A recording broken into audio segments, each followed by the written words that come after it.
Welcome to the Maverick Paradox podcast, where we explore what it is to be a maverick and discover effective modes of leadership. I am Judith Germain, and my mission is to propel the maverick mindset into a world where character and integrity will ultimately have a higher premium than personality and bureaucracy. So thank you for joining me on this journey. If you'd like to continue with me, then please subscribe to my podcast on iTunes, Stitcher, or one of the other popular podcast platforms. So today our guest is Stacey Kehoe. Hi Stacey. Hi Jude, thanks for having me. I'm really excited to be here. Yeah, I think it's going to be a cool conversation. Good. Tell the listeners a little bit about you, Stacey. Yeah, of course. So my name's Stacey Kehoe and I am originally from New Zealand. So I do have a slightly weird accent, although I have been living in the UK for about the last 14 years. And I own a digital marketing agency in London. And really we help to support small businesses, really giving them their profiles online. So doing anything digital to help them grow their businesses and get them the visibility that I think they deserve for being entrepreneurial characters and starting their own businesses. Thank you. And I think that's much needed, especially with the way things are and how crowded the market is. Yeah, absolutely. I couldn't agree more. I think today we're going to talk about how to cultivate a growth mindset to achieve your goals. Does that sound brilliant? Okay? Yeah, I love it. So, how do you do that? Well, I have a couple of thoughts and theories and things that I try to implement in myself and in our business. One of the things that I think is hugely important, and people will have heard this 100 times before, but for me, it didn't sink in for a long time, and that is to cultivate a sense of purpose. So having that, people call it a big reason why, or, having that huge goal beyond, I guess, financial objectives for a business, something that really is meaningful and has purpose for you. And I think that really does help when you're trying to cultivate this mindset for growth, because we all go through tough times in business or life even. And I think without having a big goal or that sense of purpose at the end, it can seem like, when those tough times come, it becomes really challenging to decide, do I keep persevering? Do I keep going at it? So I think, implementing a sense of purpose into a business is a really, really solid place to begin. There's a couple of ways I think that, I don't know if you want me to expand on that in terms of how, I guess sometimes giving a tangible example is a good idea. For me, for example, I've been in business for 8 years. Yeah. And over that period, ups and downs, just like any business owner. And I think people often will say to me, once you get past that 5-year mark of running a business, people are like, oh, wow, to make it past 5 years is a kind of a big deal. What's the secret? And I'm like, I think it's just perseverance. Like I'm just a kind of stubborn and just keep persevering. But when I think about it, I'm like, no, it is because along the way we have implemented something bigger than just ourselves. So it's not just about marketing. It's not just about, what sort of profits are we looking to make this quarter for the business, or, how many clients are we trying to land? We've got a really big idea, which is, I guess it starts with our business purpose, which is to give visibility to those that think differently. But, what does that mean for my business? It means things like working with those with an entrepreneurial spirit and giving them the resources to kind of rise above the noise, stand out from the crowd, show their audience who they really are. But we need something bigger than that, right? Because it doesn't really mean anything to the day-to-day when you've got a problem client or, someone on the team is having a bad day like that. It doesn't really mean anything to them. So I think sort of having something bigger than that. And, one thing that we've done, for example, is to implement a strategy. We call it an initiative. It's called 1 million days. And what that initiative is that by 2030 as a business, we actually want to try to help reduce inequality. So one of the United Nations 2030 Sustainable Development Goals. Yeah. And that kind of ties in with our business purpose, because we like to give people visibility, those that think differently, those that are trying to make change. But we also believe that, no matter what the social, economic, political kind of situation is, that people deserve to have equal rights. So, we focus on goal number 10, which is called reduced inequality. So we plan to give 1 million days of education, social workers' wages, access to basic living requirements by 2030. So this is a bit of a long-winded story, but essentially it's, for someone on my team, if they're having a challenging day, or if they've got a client who's been a bit of a pain, we often kind of make a joke about it now. We're like, okay, that person is a pain. However, the fact that we're working on them on this project for one day means that one person gets access to clean drinking water in Cambodia. And so then suddenly you can tie that into something that feels bigger. That makes a lot of sense, and I think that's quite a laudable goal as well. And when you was talking, it just made me ponder on the fact that you meet so many business people who don't have purpose, or if they have purpose, they don't express it. So you say, why are you doing X? Why are you a web designer? Why do you coach? Why are you a consultant? Why? What's your purpose? Yeah. And they just look at you and like, well, I want to make money. It's like, yeah, but what else? And then they're just like, well, that doesn't convince me to spend my money on you when somebody else has got something that they're doing for the greater good. And you think, okay.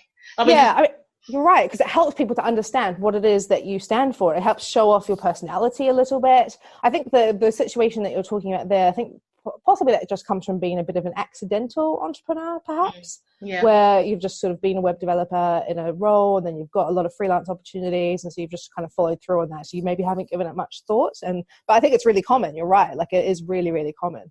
Yeah, it just reminds me that very recently I was reading that, I don't know, I think it's like 100 CEOs in America who have said, we're no longer going to put shareholders as our priority. Amazing, yeah. And it's just like, oh, that's quite fundamentally... Well, it's quite bold, isn't it? Well, it is, because they could be sacked by those very shareholders. Yeah, exactly.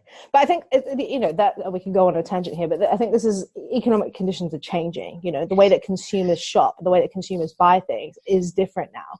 And they have an expectation from businesses to be doing something bigger for the world. So whether that's, a product-based business that focuses on, no plastic packaging, or a engineering business that gives back to some kind of environmental, impact, that people expect, that they want it. So I think it does change the way that a business actually needs to market to their audience, So I think it's a good shift. It's just, it's one that's very slow. Yes, and I'd imagine it, especially large companies, will find it hard to change. Very difficult. They will, because all their money is based on shareholder value as opposed to, say, stakeholder value. Yeah, exactly. So you've said before that it's important to do something that's bigger than yourself, but why is that? I mean, apart from feeling good, is there any other benefit? I think it's more that, well, I think actually I think about it from a business perspective as a business owner, and it's that it actually attracts better talent, I think, into the business. So again, I guess the example I gave earlier where, someone's having a bit of a rubbish day, and then we can say, hey, this is going to eventuate in this, that does perk people up. And I think having that sense of purpose in themselves and to the business really does help. And I actually notice when I interview, it's one of the things that I'm constantly asked about, particularly from graduates, or I guess sort of millennial generation, that they want to know what is the bigger purpose. They're looking for the sort of impact, social impact, environmental impact. They want to know about those things. And so I think if you can clearly articulate how you are contributing or how you are doing something bigger, that's a huge attribute. And I think as a small business, we're a small agency, just 12 staff. So, how do we stand out from some of the bigger corporates or some of the bigger marketing agencies, even just in London?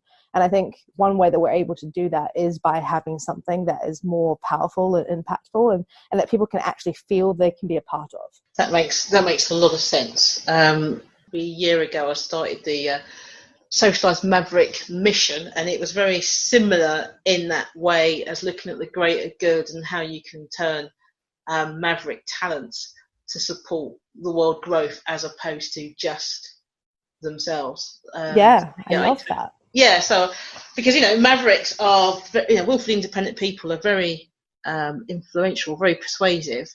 And you can get extreme Mavericks who are very manipulative and very concerned about themselves. And then you can get socialized mavericks who are more about the greater good. So they take those maverick talents and push them outwards rather than inwards. And it can make a great difference. Yeah, absolutely. I think it's a fantastic way to think about it, because obviously I've obviously listened to quite a few of your podcasts and heard the way that you describe Mavericks. And I think it's great. I mean, I love the word, because I love sort of, the edginess and the boldness. And it's sort of, in some ways you could think about it as a controversial term, but the way that you break down the way that those Mavericks behave and the different types of Mavericks, I think is fantastic. And it's true. Like, I think if, there are a lot of very ambitious people out there that are trying to do really wonderful things, and I love the social maverick that is essentially shining a light on something else. It's not necessarily all about themselves. It's, can we bring the attention to something that's really, really important? I love that. I think it's great. Thank you. And I think that's I think in a way it's part of a growth mindset, because mavericks are curious. Or another podcast conversationalist said they're pathologically curious, and I said, "Oh, I love that so much." Because yeah, I said, "Do you mind if I use that phrase?" And she's like, "No, go ahead." I'm like, "I am using that, because it's very much so pathologically curious," and I think that helps to grow. And they're comfortable in who they are, so they're busy creating other leaders rather than followers, because they don't feel that creating another leader is going to detract from their own ability. Yeah, absolutely. We all should be lifting each other up. I think it's crazy to be tearing other people down. It doesn't make any sense to me. But I love that. Pathological. Yeah. I know, it really resonates. When she said that, I was like, oh. Yeah. Well, it's about having a fascination, isn't it? And I love that word too. It's very much, Go ahead. You were going to ask me something. I was going to say, what else would you do to cultivate a growth mindset then? I think another point is really just acknowledging your own imperfections. So, I think I'm like many other business people, where we start out thinking nobody can be as good as us. Nobody can do anything as good as me. And it actually took me a really long time to learn that lesson. But now that I can acknowledge my own imperfections and understands that actually that is not a natural talent of mine, and I can fill that role with somebody else. So I'm actually really into psychometric testing and things like that, just to understand the way that people think and behave and just their natural skill set. And I've done quite a few of them. Colby and Wealth Dynamics is one that I love doing inside the business, so that once I've identified, where my imperfections are, or weaknesses, some people might call them, I'm able to then bring in somebody who does have that talent, that's their absolute strength, and they can fill that hole. And so if we're thinking about, how do we cultivate a growth mindset? How do we cultivate or sort of grow a business, or grow our careers, or grow our business, whatever it might be? You've got to think about, how do you get out of your own way sometimes and allow someone else to take the forefront in the areas that that's just not a natural talent. So I think acknowledging imperfections, understanding the weaknesses that you do have, and allowing other people to fill those holes, I think is huge. Yeah, I think I can agree with you, but it's so funny because when you said imperfections, my whole body went, no. Like, Mavericks don't view themselves. I don't have imperfections, but they do recognise they may need further development, and I think it's really the power of the words. I agree. Yeah, it's really funny, because I had this really visceral response to imperfect. Because I use it rather than weakness, because weakness for me feels very like I can't do something. Yeah, very passive too, isn't it? Yeah. Whereas imperfection for me feels a bit more like, okay, I'm not perfect at this. It's not my absolute. So it's interesting the way you've reacted to it is slightly different. Yeah, and I think it's interesting because Mavericks don't seek perfection. So I think that's probably why imperfect feels wrong, because they're not seeking perfection. They're just seeking to do the right thing. It's really like in my book, I wrote a book called The Maverick Paradox, The Secret Power Behind Successful Leaders, and talked about like the Maverick mindset. And it is a growth mindset and a learning mindset, but it's not one that seeks perfection, because I don't believe perfection is possible. Therefore, to seek it is a waste of time. Yeah. Better to seek the outcome you're looking for. So, and I also talk about how Mavericks especially socialized Mavericks, get really upset when people aren't very, I'm not saying in your example, but when people aren't precise with their use of particular words. Yeah.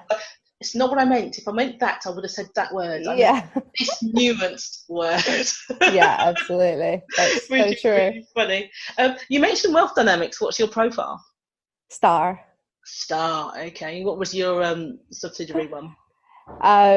So a supporter / creator.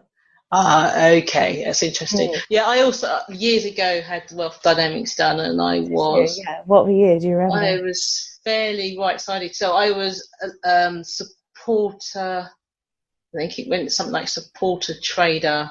Yeah, that sounds right. Star. Oh, so it'll be, if you're a supporter, it'll be something like deal maker. Does that sound right? I think it still went mostly supporter because, like, you know how the numbers work. Yeah. Yes. But so it still came out in supporter, but there was the trading side was very strong. So that makes sense because you're a people person. You can tell by the way that you like to interview people and you bounce off others' energy. So I think that makes sense. Yeah, and the trader has a good sense of timing, and I think Mavericks generally have a good sense of now or wait 20 minutes now. Yeah. I remember being in an organisation and talking to my team and saying, we are about 3 months ahead of everybody else right now, but they're going to realise that you're not up to spec in about 3 months. So we got 3 months to get you sorted. Yeah. And it was just like you could just tell where the legs were, and it's that kind of canaries that Mavericks tend to have. It's like, when they're starting to notice the change, it's because they're ahead in the mine. Mm-hmm. Great. Push backwards. So yeah, sorry. I love it. No, it's good. I love talking about this kind of stuff because I think it's really important. It's helped me so much. Just because I guess I went through a stage where I felt like, why don't people understand me? Like, I feel like this is very clear in my mind and I feel like I'm communicating it quite clearly. But I'm a very vocal person. So I like to talk out issues. I like to brainstorm. I like to kind of get it all out on the table. And at the time I had a few members of my team who really struggled with it. And I was just like, why don't you get it? Like, why are you not into it as much as I am? And actually, once we did wealth dynamics, I realized they had, one of them, for example, was a mechanic and the other was a lord, which are just almost complete opposites to me. So they require a lot of information in advance and they need to think about things and need to make their lists and do their research. And that's the opposite of the way that my brain works. So actually what I learned from doing that was that's absolutely fine, that they work in a different way to what I do. Now I know that if I need to do a brainstorming session and the whole team need to be involved, that I just need to give them 2 or 3 days notice so they can do that research themselves. They come to that session prepared. Whereas I'm the type of personality that could just walk in and stuff comes out the top of my head, So I think just understanding. Yeah, exactly. And it's just the way different people think. So, and there's not a wrong or a right way. It's just learning to work with people who do think about and process things differently. Yeah, and I think it's probably pertinent to say for the listeners that wealth dynamics is one of many systems that look at personality and how people work together, and it's quite multi-layered. I think it's really important to consider the impact that we have on each other, because we might have a growth mindset that depresses somebody else's mindset. Yeah, you're right, Jude. That's so true. 100%. It's really important to understand the way, our actions have impact on others. Yeah, so I always find that fascinating, and I think the thing with Mavericks, they tend to understand how people think because they've made a study of it. Yeah, right. Which could be, depending on what type of Maverick you are, it could be a positive or a negative. Yeah, and I was just going to add to that I think sometimes we need to be a bit cautious about the labels too, because, I think it's very easy to be like, right, that person, I understand that this person thinks this way, therefore they are. Yes. And I think sometimes we need to be cautious of that, because although it can be very useful when you're coaching or working with a team of people, we've also got to be cautious not to suppress other areas or other parts of, because the thing is, as you know, if for anybody who understands wealth dynamics, so you're not just one thing, you're a little bit of everything, but you're just heavier on, either the people and social side or the technical side or the timing or whatever it might be. So it's not that you can't do anything else, it's just that you're stronger in a particular area. So I think, being cautious of putting a label on people, we've got to be a bit careful about that sometimes.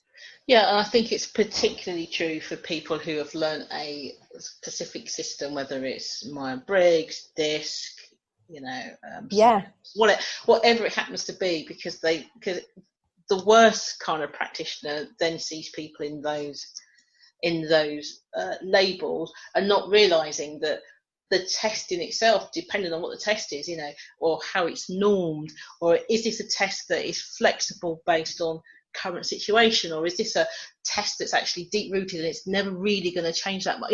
People don't tend to really go into what's formed this thing, and that's why I see leadership as it's very flexible, and it's Maverick leadership's about, it's like a marriage between who you are and what you do, and it's not something that you do to people. So you as the leader is flexing around the individual or the people or the company or whatever. The environment that you're in is that you take your core skills and you flex to fit that environment and to move it on, rather than trying to mold that environment into, well, I've been told I'm this type of leader, so I need to make everybody be that type of follower, otherwise I can't be. Absolutely. Which I see all the time. Well, again, it's habitual, isn't it? People learn to be a certain way in a certain environment, and then it can become challenging to change if you move to another business, or there's a cultural shift, whether it's a churning of staff or whatever it might be, ending up with a new team. I think sometimes it's very difficult for people to evolve and to change. But you're right, like the best type of leader is someone who can do that and is adaptable and pulls the strengths out of their entire team, rather than telling them they have to be a certain way. So would you say that part of having a growth mindset is the ability to challenge yourself and others, or would that not be part of a growth mindset? Yeah, I think it definitely is, because you've got to keep evolving, don't you? It's all about how do we keep moving forward. So I think it absolutely is. And there's kind of, I guess, the final point that I always speak about with regards to cultivating a growth mindset is how you view those challenges, and that they should be viewed as opportunities for growth, rather than, focusing on the end result. It's about focusing on the experience, isn't it? So along the way, here's the learning. This was a challenge. Here's the learning. How does this enable to change things moving forward? I think that's a huge part of, rather than just saying this failed, there's always a learning and a failure, isn't there? Yeah, and also there's nothing wrong in failure either. No, of course not. I used to say to my teams when I used to work in corporate would be, I don't mind you failing, but if you fail doing the same thing twice, it means you're not learning, and that does bother me. Yes. Yeah. Isn't there? Fail a different way. Yeah. Find a different way to fail. Yeah. Well, isn't there, like, I can't remember who said this. There's like a famous quote. Is it Einstein maybe, who said, I've actually just gone off onto another quote inside of my head. Is that the insanity one? Yeah, the insanity one. What is that? So if you, is it something like if you continue to do the same thing over and over again, expecting a different result. Something insanity. Like, yeah. Everybody knows the quote. Yeah, but no one we articulated that so well. Yeah, that's it, exactly. Just repeat. Yeah, so you're exactly right. Like and it's annoying. As a leader, it is annoying to have somebody repeat the same mistake. So I think it's justified. And it's also like, I do quite a lot of leadership training, and it's amusing in a way, because quite often the people who attend, not the people that buy, but the people who attend, always say something along the lines of, but I did a leadership course 5 years ago, so I know I know what it is, and it's like, yeah, but you wouldn't have done this, and it's like, but I'm a great leader because I did this. This course, I've got this piece of paper I've got it that says sorted, and it's just like that. Yeah. I just had a really funny, my head just flipped to Star Trek. I don't know if you're a Star Trek fan, but right at the end of Next Generation, season 7, it says something like, humanity's put on trial, and as it ends, the captain says, "I hope we never have to go through this again." And then the entity that has put humanity on trial says, "The trial never ends, because the journey doesn't end. The journey never ends."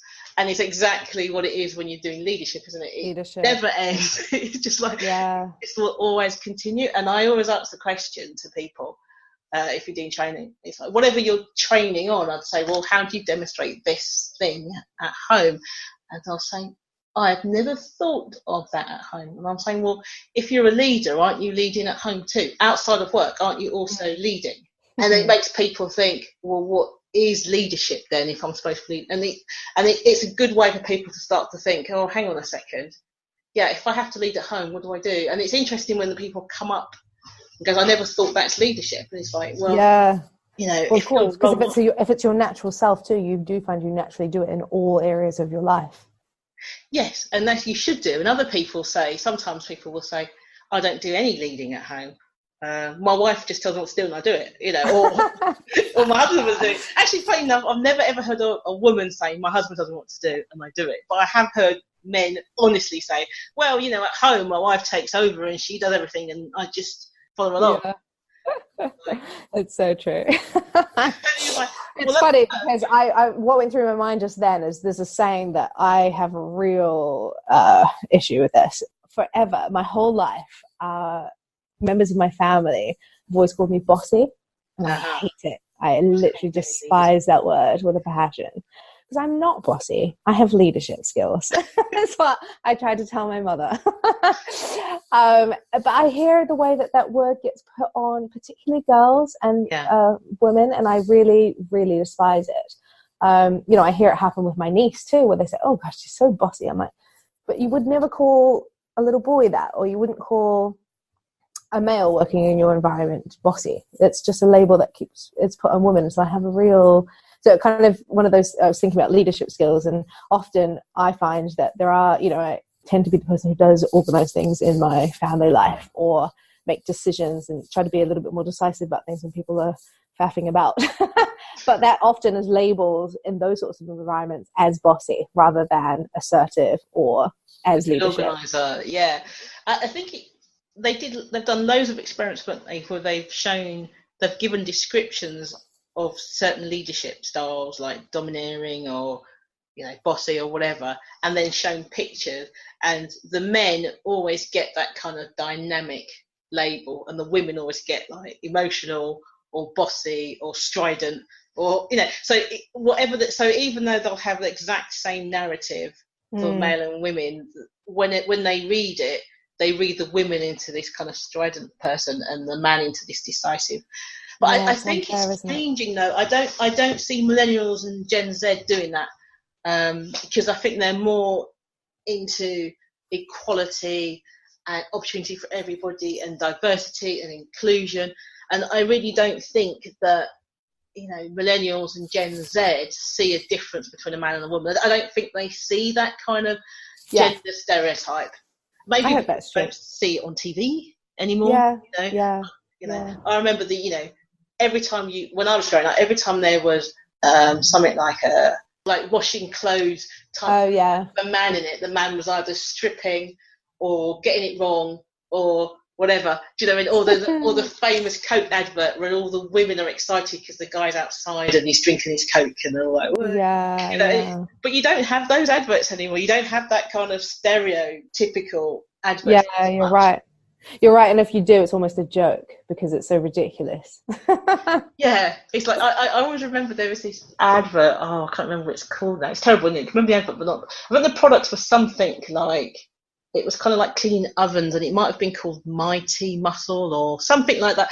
And it'd be like this puny guy with his shorts on and like no top on, and Oh he's trying yeah. to scrub the oven and he can't do it, and then he gets the mighty muscle or whatever it is, and then he just and he's like, way, doing his like kind of box pose, clean the oven, and you're like, seriously? Yeah. Whereas I think if a millennial Gen Z saw an advert like that, they would just look at it and go, I don't really understand what I'm seeing, because they're not steeped into that gender stereotype. Yeah. Certainly not in the UK, I don't think, anyway.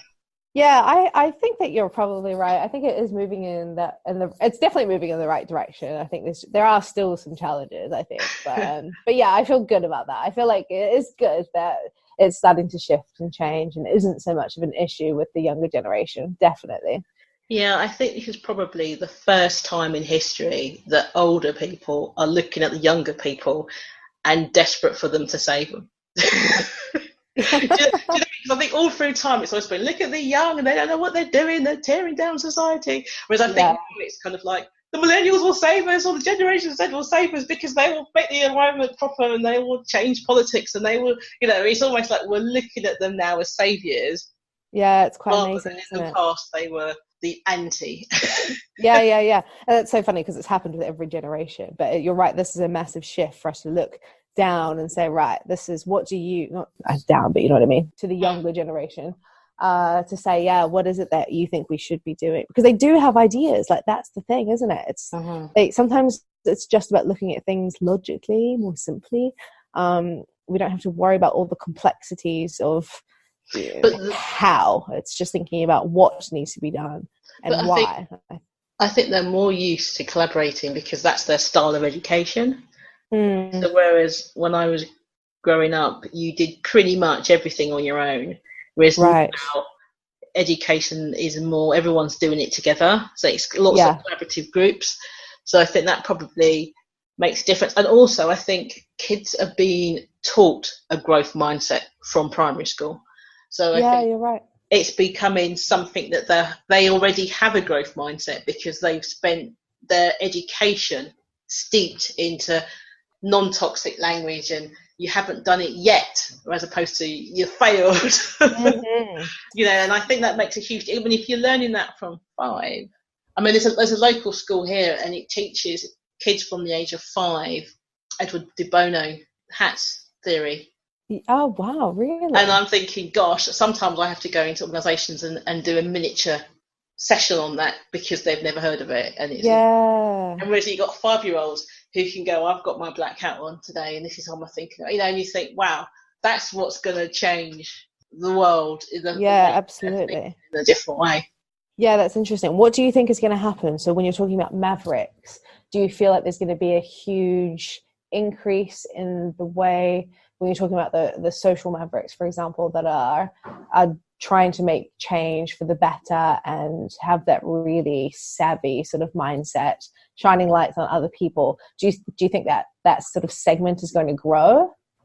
I think that the number of, in relation to population, of actual Maverick personalities will stay the same, but I think the Maverick behaviourists who ape socialised Mavericks, so they do the behaviour, but not by personality, I think that will grow. So what I'm seeing is that a lot of millennials and even the Gen Z are demanding to be treated like a Maverick would be treated, and they demanding the same sort of things. And because of their huge numbers, this is what confuses organisations, because they're like, I've got a whole bunch of people who are acting like Mavericks.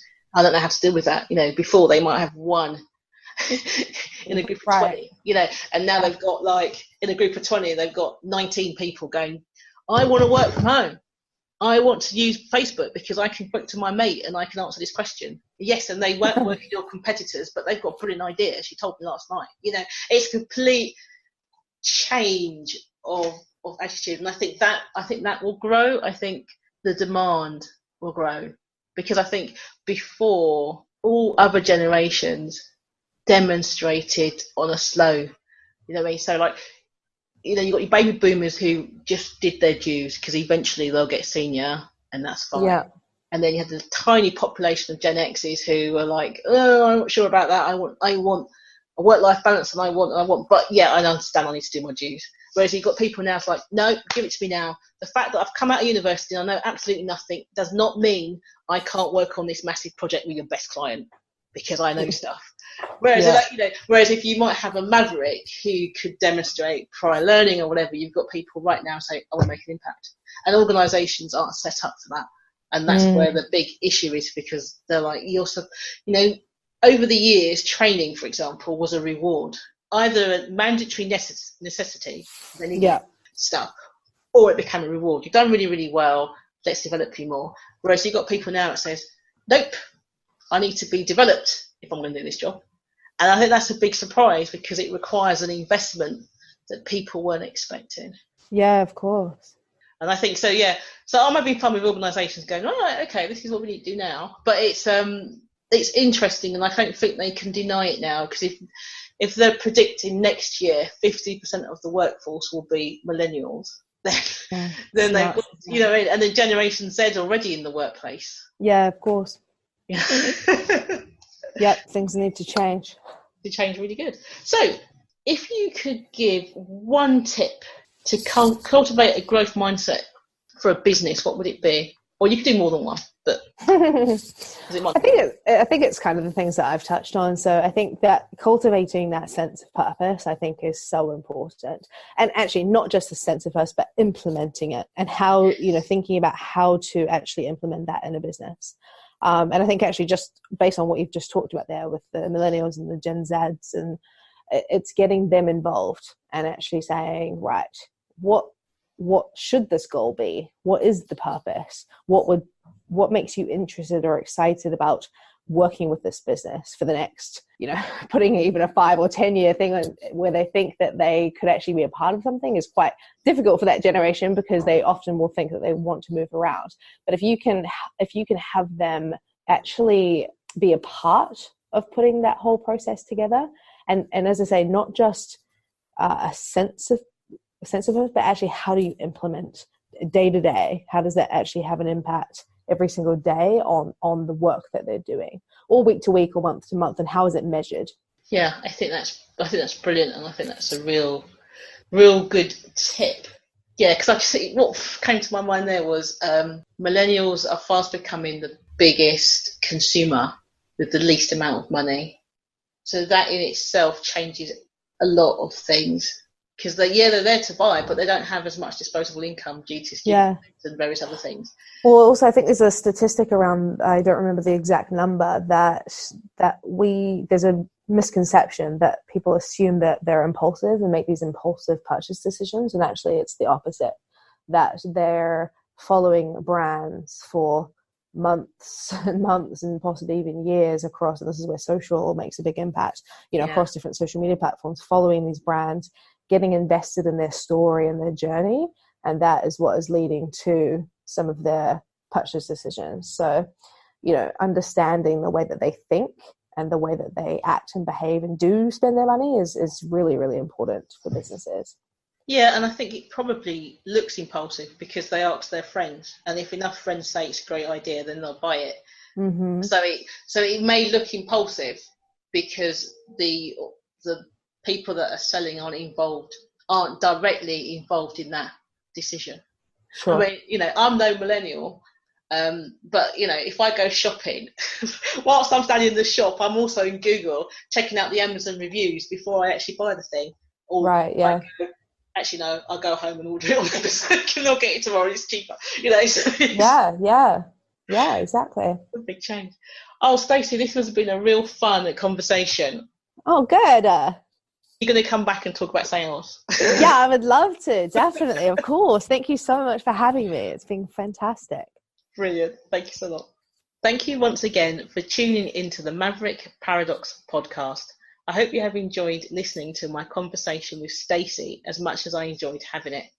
If you would like to learn more about Mavericks and leadership, then please subscribe to my podcast on iTunes, Stitcher, or one of the other popular podcast platforms.